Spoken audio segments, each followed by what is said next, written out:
नमस्कार, स्वागत है आप सभी का मेरे चैनल स्पेशल एजुकेशन नीड्स में। मैं तो अभी लेकर हाजिर हूँ part second, educational implication of hearing impairment of organization of the classroom. ये सेकेंड यूनिट है, फर्स्ट यूनिट मैंने डाल दी थी।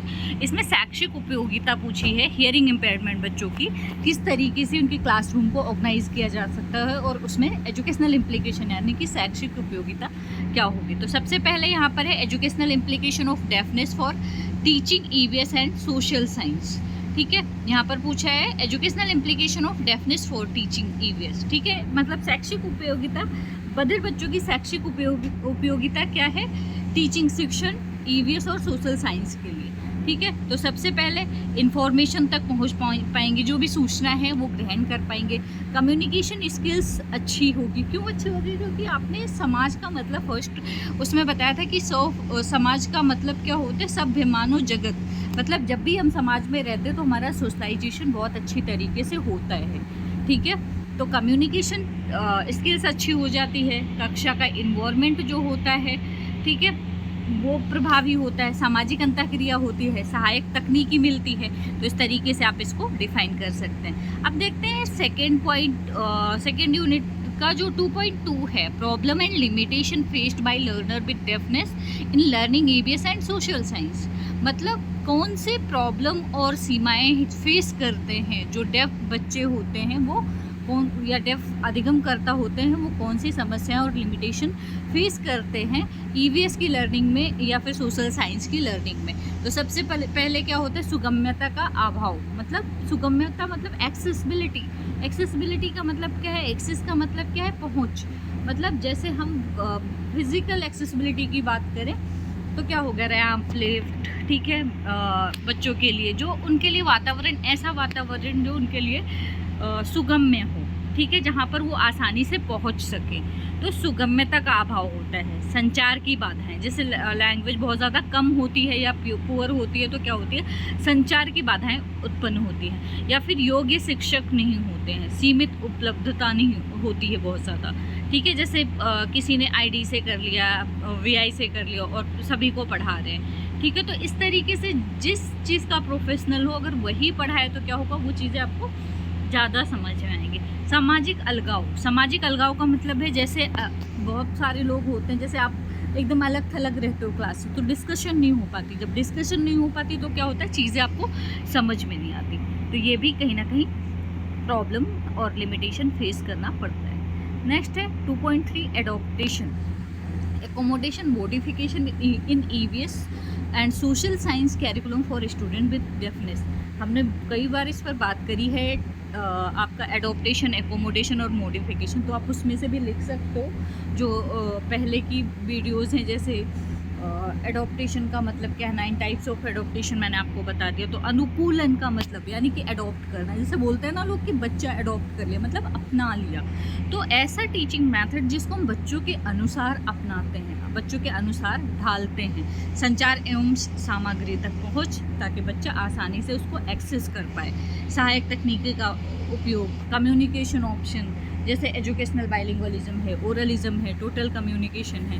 इसके अलावा सरल भाषा का उपयोग, पिक्चर का उपयोग, ये सारी चीज़ें करते हैं। ठीक है, नेक्स्ट है एकोमोडेशन। जहाँ पर एकोमोडेशन की हम बात करते हैं वहाँ पर क्या होता है, चेंजेस नहीं होते हैं। चेंजेस इन द सेंस मतलब जैसे जो आपकी टीचिंग मेथड है, कंटेंट वही होता है, बट जो टेक्निक होती है, जो स्ट्रैटेजी होती है, उसमें चेंज होता है। तो इसमें व्याख्यान कक्ष में क्या करेंगे, मतलब जैसे अगर कोई डेफ बच्चा है तो उसके लिए साइन लैंग्वेज इंटरप्रेटर लेके आएंगे, लेकिन कंटेंट चेंज नहीं होता है। ठीक है, एक्स्ट्रा टाइम उसे देते हैं, असाइनमेंट वही रहता है जो सभी बच्चों को मिलता है, लेकिन उस बच्चों को एक्स्ट्रा टाइम मिल जाता है। टेक्नोलॉजी एक्सेस, टेक्नोलॉजी एक्सेस मतलब टेक्नोलॉजी की पहुंच भी उसे समझाते हैं। अतिरिक्त सहायता, एक्स्ट्रा टाइम या एक्स्ट्रा सपोर्ट भी देते हैं। मॉडिफिकेशन का मतलब आपको पहले भी समझाया था कि जहाँ पर जो चीज़ें नहीं समझ में आए वो वहाँ पर चेंज कर देते हैं, मतलब संशोधन कर देते हैं। ठीक है, नेक्स्ट है 2.4 aids equipments needed for EVS social science concept for CWHI। तो यहाँ पर CWHI का फुल फॉर्म क्या है, चिल्ड्रन विथ हियरिंग इम्पेयरमेंट। ठीक है, अब यहाँ पर किसके एड्स एंड इक्विपमेंट्स की बात कर रहे हैं, चिल्ड्रन विथ हियरिंग इम्पेयरमेंट के। तो कैप्शनिंग वीडियो, जैसे बच्चों को समझ में नहीं आता, जो डेफ पीपुल होते हैं उनको समझ में नहीं आता, तो क्या करते हैं, अभी जब पिक्चर या फिर कोई वीडियो चलती है तो आपने नीचे देखा होगा लिखा हुआ कुछ आता रहता है, जो चीज़ें वो बोलते रहते हैं वो कैप्शन चलता रहता है। तो ऐसी वीडियोज़ हैं जो उनके लिए सहायक हो सकती हैं। विजुअल एड, देखने वाली चीज़ें, वीडियोज़ वगैरह, ठीक है। ऑडिटरी का मतलब क्या होता है, जैसे ये किसके लिए, जैसे कोई हार्ड ऑफ हियरिंग बच्चा है जिसे थोड़ा बहुत सुनाई देता है उसके लिए।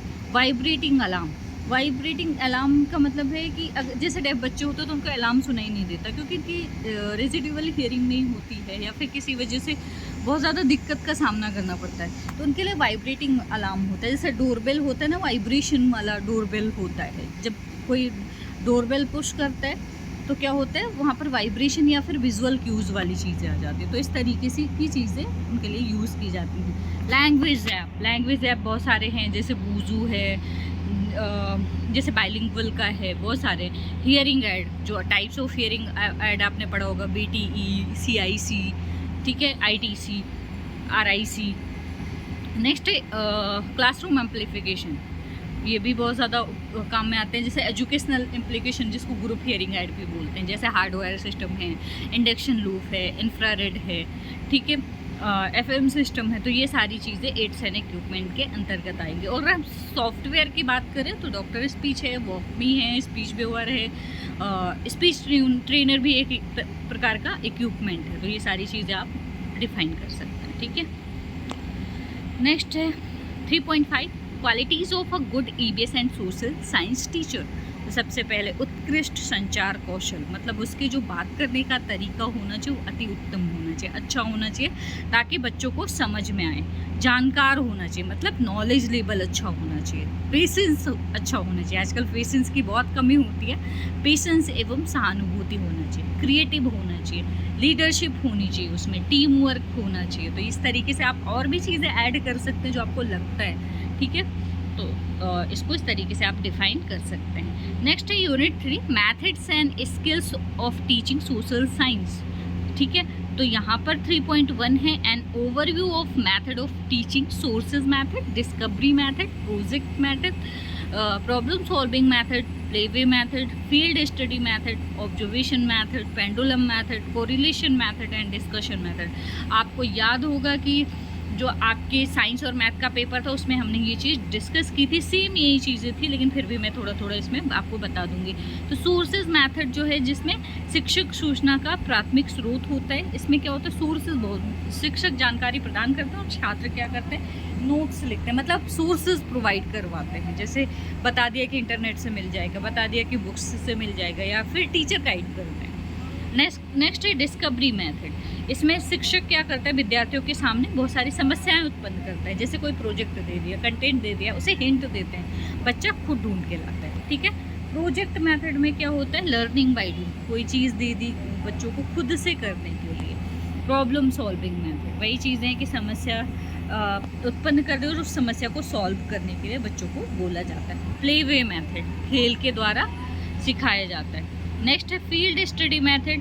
फील्ड स्टडी मेथड का मतलब होता है, जैसे हिस्टोरिकल मेथड भी बोल सकते हैं। जैसे हिस्टोरिकल प्लेसेस होते हैं ना, कहीं पे ऐतिहासिक चीज़ें होती, वहाँ पर ले जाके दिखा दिया कि जैसे हम पढ़ते हैं ये लाल किला, तो हमें वो चीज़ें ज़्यादा जल्दी याद नहीं होती, लेकिन अगर हम वो चीज़ें बच्चों को दिखा के आएँ, प्रत्यक्ष रूप से दिखाएं, तो क्या होता है, वो चीज़ें बच्चों को ज़्यादा समझ में आती हैं। नेक्स्ट है ऑब्जर्वेशन मेथड। ऑब्जर्वेशन मेथड का मतलब होता है अवलोकन विधि, मतलब टू सी इन आईज, मतलब आँखों के द्वारा देखना, ठीक है। जो चीज़ हम आँखों के द्वारा देखते हैं, ऑब्जर्व करते हैं, ठीक है, डायरेक्ट और इनडायरेक्ट तरीके से। पेंडुलम मेथड, ये सारी चीज़ें आपको उसमें डिफाइन करिए, तो आप देख सकते हो वीडियोस, ठीक है।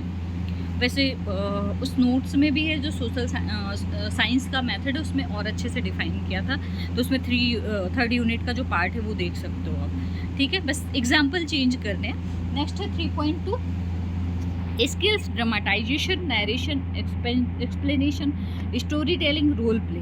तो सबसे पहले हम ड्रामेटाइजेशन देखते हैं। ये स्किल्स हैं जिसके द्वारा हम बच्चों को सिखाते हैं, ठीक है, टीचिंग करते हैं। तो सबसे पहले ड्रामा, जिसमें कहानी, दृश्य या घटना की अभिनय की प्रक्रिया होती है, ठीक है। कहानी जिसमें हम क्या करते हैं, कोई स्टोरी होती है या कोई घटना होती है जिसमें लोग एक्टिंग करते हैं, ठीक है, उसमें बहुत सारे रोल होते हैं, वो प्ले करते हैं। कथन क्या है, घटनाओं का क्रम से वर्णन, जैसे सीक्वेंस वाइज कहानियाँ सुनाते हैं ना, जैसे दादी नानी की कहानियाँ होती हैं, या फिर अभी बहुत ही ज़्यादा ऐप फेमस हो रहा है पॉकेट एफएम है, जब आप उसको सुनते हो तो उसमें देखा है उनका नैरेशन कैसा होता है। नैरेशन का मतलब वो किस तरीके से वर्णन करते हैं, जैसे वो एक एक किरदार को ऐसे बताते हैं कि उनकी इमेज बन जाती है, ठीक है। तो कथन घटनाओं का क्रम से वर्णन, स्पष्टीकरण, संक्षिप्त तरीके से सूचना या निर्देश की प्रक्रिया, जो भी सूचना या निर्देश की प्रक्रिया है उसको उसका क्लियरिफिकेशन करना, ठीक है, एक्सप्लेनेशन करना। कहानी सुनाना, कहना कहानी और सुनाना एक होता है, कहानी सुनना अलग होता है, कहानी कहने की प्रक्रिया जो होती है, जैसे उसमें नैरेट करते हैं, भूमिका निभाना, अभिनय करने की प्रक्रिया, ठीक है। तो ये सारी स्किल्स हैं जो हम बच्चों में डेवलप कर सकते हैं, जिसके द्वारा हम टीचिंग या फिर जो भी लर्निंग है बच्चों की करवा सकते हैं। क्लियर है, कोई कन्फ्यूज़न नहीं है। आगे बढ़ते हैं। 3.3 है importance of community resources and current affair in EVS.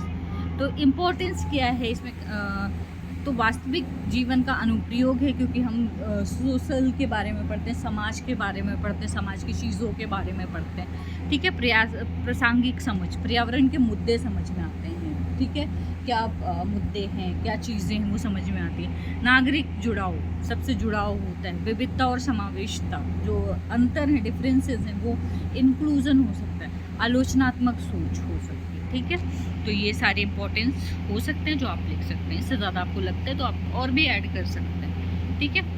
3.4 है laboratory, library, museum and exhibition. ये भी आपके 4th उसमें साइंस और मैथ वाले पेपर में आपने पढ़ा है। तो लेबोरेटरी जो होती है एक ऐसी जगह होती है जहाँ वैज्ञानिक प्रयोग, जांच और विश्लेषण किए जाते हैं। जैसे साइंस का पता है आपको, जहाँ पे लैब होते हैं, लैब में बहुत सारी चीज़ें होती हैं, तो वहाँ पर नियंत्रित वातावरण होता है, कोई ना कोई शिक्षक होता है जो आपके साथ होता है, आपको कंट्रोल करता है, ठीक है, आपको चीज़ों को बताता है, इंस्ट्रक्शन देता है।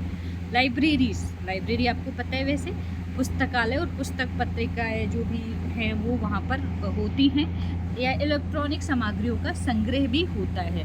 नेक्स्ट है म्यूज़ियम, एक ऐसा स्थान होता है जहाँ पर ऐतिहासिक, सांस्कृतिक एवं कलात्मक वस्तुओं को एकत्रित, संरक्षित एवं सार्वजनिक देखने के लिए प्रदर्शित किया जाता है। जैसे जयपुर में है आपका अल्बर्ट हॉल, ठीक है।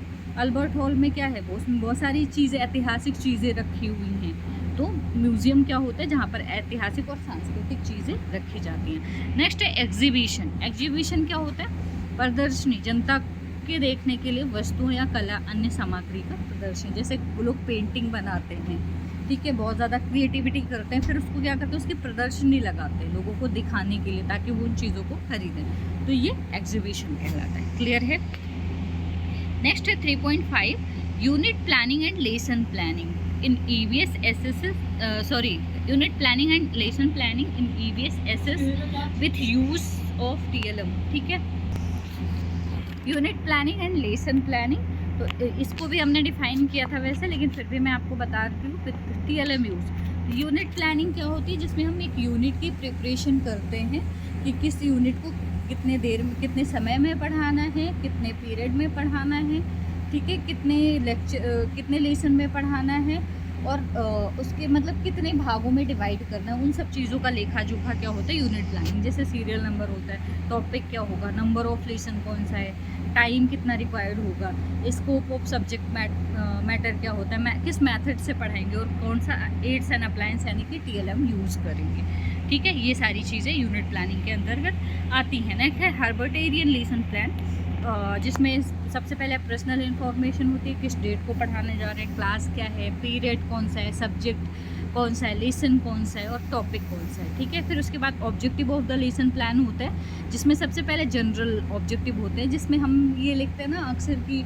बच्चों में रुचि उत्पन्न करना, ठीक है, इस किसी सब्जेक्ट के प्रति अंडरस्टैंडिंग डेवलप करना, ठीक है। ये सब चीज़ें स्पेसिफिक में हम कुछ नया क्या सिखाने जा रहे हैं, कुछ अलग क्या सिखाने जा रहे हैं, मतलब टॉपिक के अंतर्गत हम चीज़ें क्या सिखाने जा रहे हैं, वो होता है। तो इसमें सबसे पहले मटेरियल ऐड होता है। मटेरियल ऐड का मतलब TLM कौन कौन सा यूज़ करता है, तो क्लास रिलेटेड और टॉपिक रिलेटेड होता है। क्लास रिलेटेड आपको भाई चौक, डस्टर, मार्कर, ठीक है, पॉइंटर, ये सारी चीज़ें होती हैं। और जो आपका टॉपिक रिलेटेड होता है, जैसे चार्ट हो गया, जैसे मॉडल हो गया, जैसे फ्लैश कार्ड हो गया, जैसे रियल ऑब्जेक्ट हो गए, ये सारे प्रीवियस नॉलेज, पूर्व ज्ञान से रिलेट करते हैं। क्या करते हैं, हमेशा क्वेश्चन कहाँ से स्टार्ट करते हैं, पूर्व ज्ञान से। जैसे जो चीज़ बच्चों को पहले से आती है वहाँ से स्टार्ट करके हम क्या करते हैं, करंट नॉलेज तक पहुँचते हैं, इंट्रोडक्शन देते हैं, ठीक है।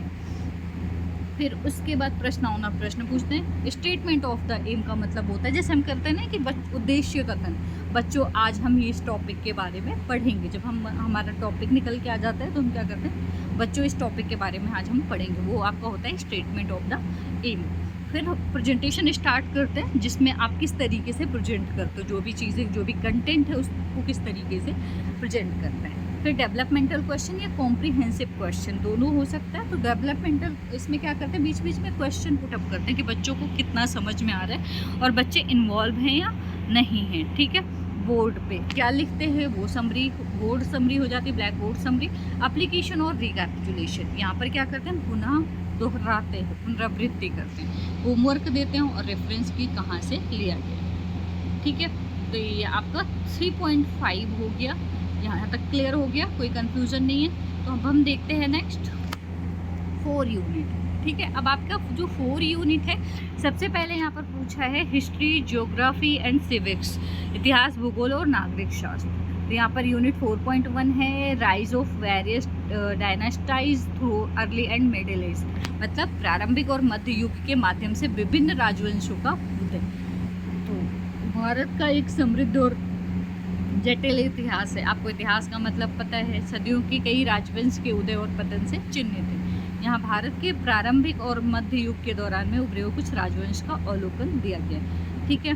तो इसके बारे में चलो आप से क्वेश्चन है कि इतिहास का मतलब क्या है, ठीक है, ज़रूर बताएं। तो सबसे पहले मौर्य वंश 321 ईसा पूर्व से 185 ईसा पूर्व, ठीक है। मौर्य वंश की स्थापना कब हुई थी, चंद्रगुप्त मौर्य ने की थी और इनके नंद साम्राज्य पर विजय प्राप्त की थी, जिन्होंने नंद साम्राज्य पर विजय प्राप्त की थी। उत्तरी और मध्य भारत में एक विशाल साम्राज्य की स्थापना की थी, ठीक है। इसके अलावा और चीज़ें आप पढ़ सकते हो इसमें, जो है अशोक को प्राची से एक मतलब इन महानतम सम्राट माना जाता है सबसे ज़्यादा, ठीक है।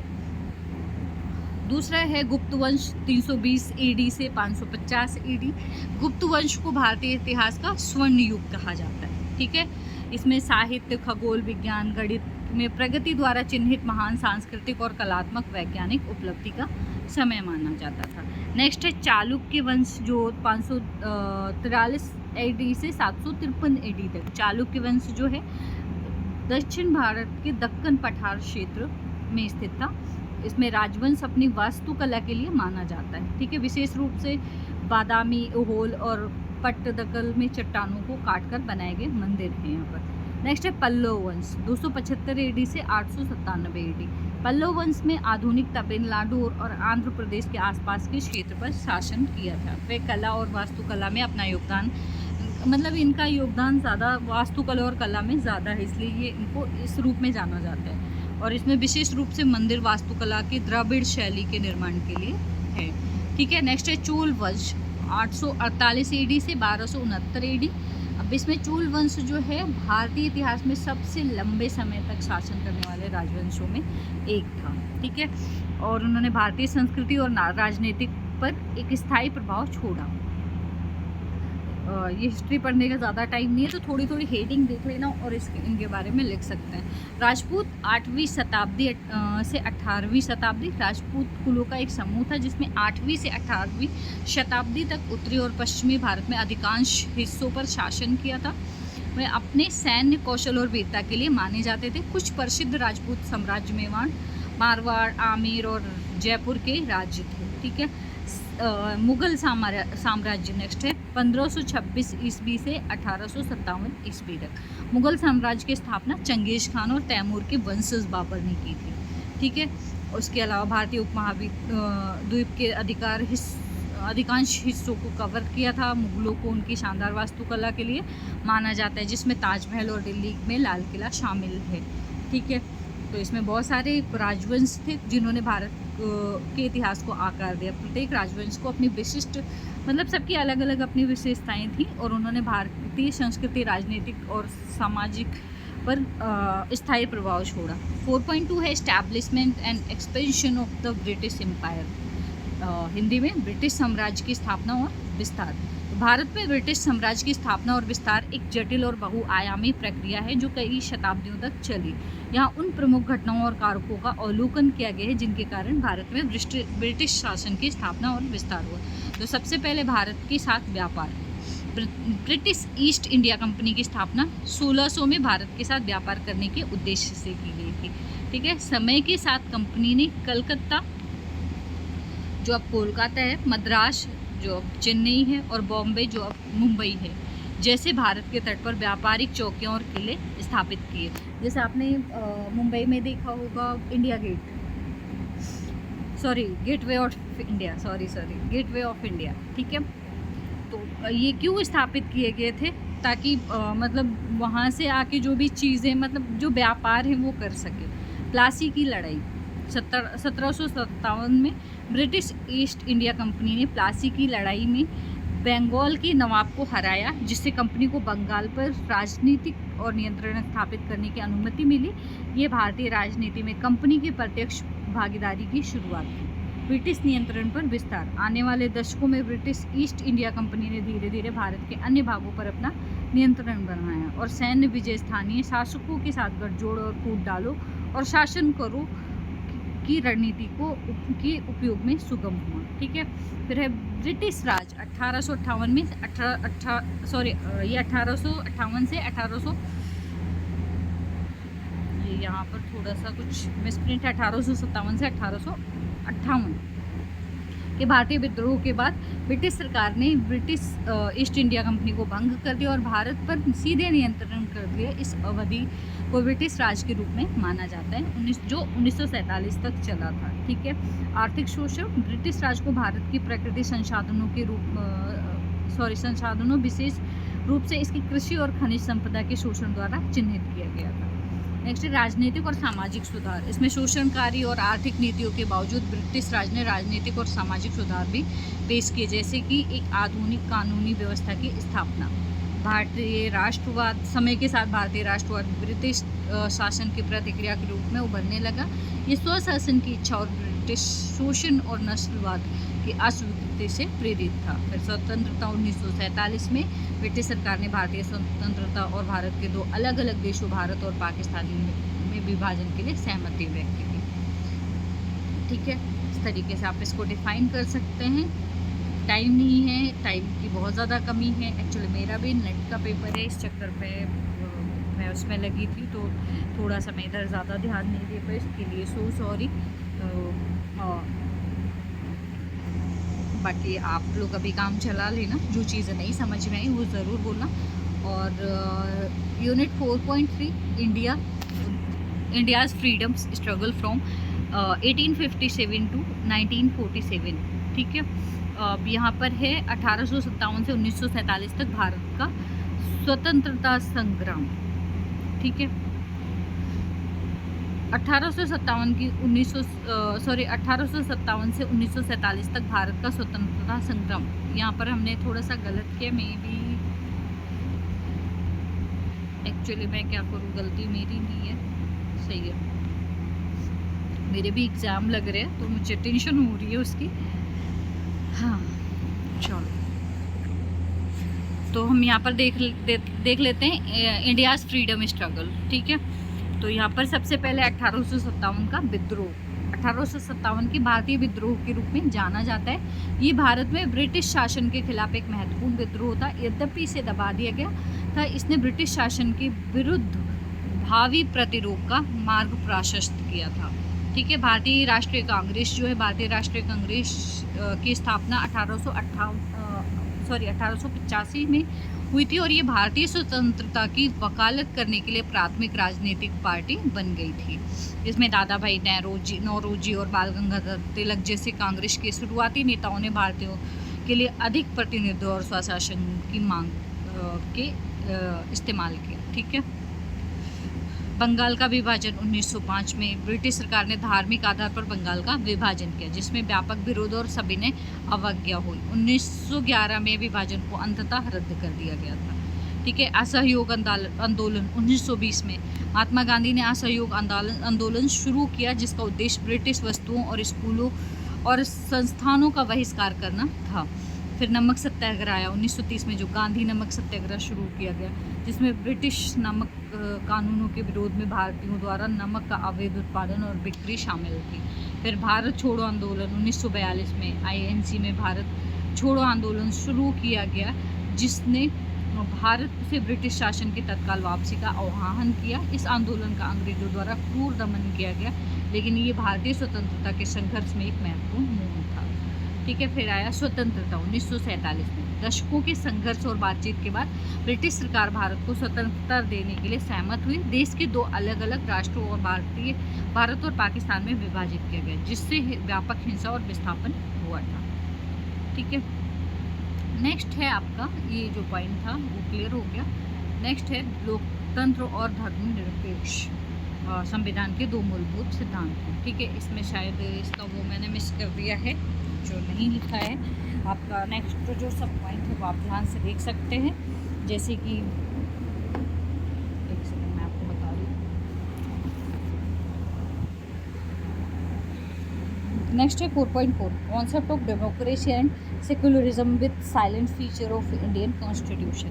ठीक है। मतलब लोकतंत्र और धर्मनिरपेक्ष भारतीय संविधान के दो मूलभूत सिद्धांत हैं। इन अवधारणाओं का क्या अर्थ है और वह भारतीय संविधान में कैसे निहित है।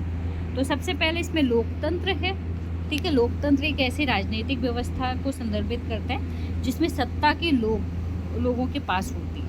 ये तो प्रत्यक्ष रूप से निर्वाचित प्रतिनिधियों के माध्यम से एक लोकतांत्रिक प्रणाली में सरकार लोगों के प्रति जवाबदेह होती है। नियमों और प्रक्रियाओं को ढांचे के भीतर काम करने और व्यक्तिगत अधिकारों की सुरक्षा सामान्य अच्छों को बढ़ावा देने के लिए तैयार किए गए। ठीक है। अब इसमें भारतीय संविधान स्वतंत्र और निष्पक्ष चुनाव, विधायिका, कार्यपालिका, न्यायपालिका के बीच शक्तियों का पृथक्करण और शक्ति के दुरुपयोग को रोकने के लिए जांच और संतुलन की व्यवस्था प्रदान करके सरकार के एक लोकतांत्रिक स्वरूप की स्थापना करता है। ठीक है। ताकि कोई जिसको भी पावर मिले उसका दुरुपयोग नहीं कर पाए।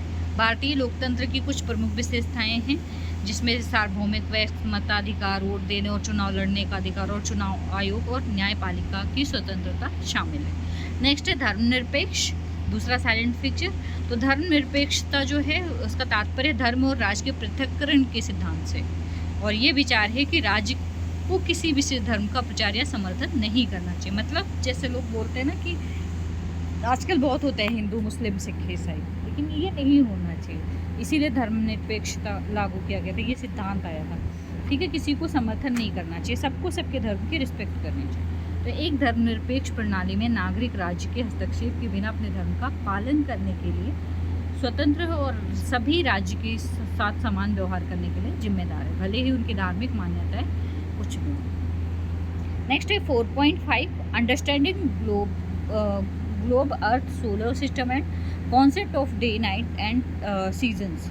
यहाँ पर ग्लोब पृथ्वी, सौरमंडल, दिन रात और ऋतुओं की अवधारणा को समझना। तो सबसे पहले इसमें देखते हैं ग्लोब क्या होता है। ग्लोब क्या है? पृथ्वी की सतह जो त्रिआयामी प्रतिनिधित्व है, जिसमें भूमाफिया, पानी के निकायों और अन्य विशेषताओं के सापेक्ष स्थिति देखने के लिए डिज़ाइन किया गया है। एक ग्लोब पृथ्वी के आकार का एक सटीक प्रतिनिधित्व है। ये मोटे तौर पर गोलाकार है, गोलाकार नहीं अंडाकार होता है। ठीक है। नेक्स्ट है पृथ्वी। पृथ्वी सूर्य का से तीसरा ग्रह है। जीवन का समर्थन करने के लिए जाने वाला एकमात्र ग्रह है। पृथ्वी लगभग 4.5 बिलियन वर्ष पुरानी है। ये क्रस्ट, पेंटल और कोर सहित विभिन्न परतों से बनी हुई है। पृथ्वी अपनी दूरी पर घूमती है, जिससे दिन और रात होते हैं। सूर्य की परिक्रमा करती है, जिसमें ऋतुओं में परिवर्तन होता है। ठीक है। नेक्स्ट है सौरमंडल। सौरमंडल ग्रहों और क्षुद्र ग्रहों, अन्य वस्तुओं के संग्रह है जो सूर्य के चारों ओर परिक्रमा करते हैं। सूर्य और मंडल के केंद्र में है। ग्रह इसके चारों ओर अंडाकार पथों में परिक्रमा करते हैं और मंडल के 8 ग्रह सूर्य से क्रम में बुध, शुक्र, पृथ्वी, मंगल, बृहस्पति, शनि, यूरेनस और नेपच्यून। ठीक है, कितने ग्रह हैं? 8 ग्रह हैं। दिन और रात, पृथ्वी अपनी धुरी पर 24 घंटों में एक बार घूमती है, जिससे दिन और रात होते हैं। जब पृथ्वी एक विशेष भाग सूर्य की ओर होता है तो वो दिन के उजाले का अनुभव करता है, और जब विपरीत भाग में अंधकार होता है तो अंधकार का अनुभव होता है। यही कारण है कि पृथ्वी में विभिन्न भागों में अलग अलग समय पर दिन और रात का अनुभव होता है। नेक्स्ट है ऋतुएं। पृथ्वी का अपने अक्ष पर झुकाव ऋतुओं में परिवर्तन के लिए उत्तरदायी है। जब पृथ्वी सूर्य की ओर झुकी होती है तो गर्मी अनुभव होती है। जब ये सूर्य से दूर झुक जाती है तो सर्दी का अनुभव होता है। बसंत और पतझड़ के मौसम में इन दोनों की चरम सीमाओं के बीच होता है, जब पृथ्वी सूर्य की ओर या उससे दूर नहीं झुकी होती है। ठीक है, तो ये क्लियर हो गया।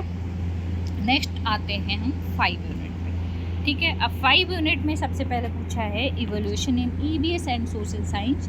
5.1 है concept, objective and significance of evolution.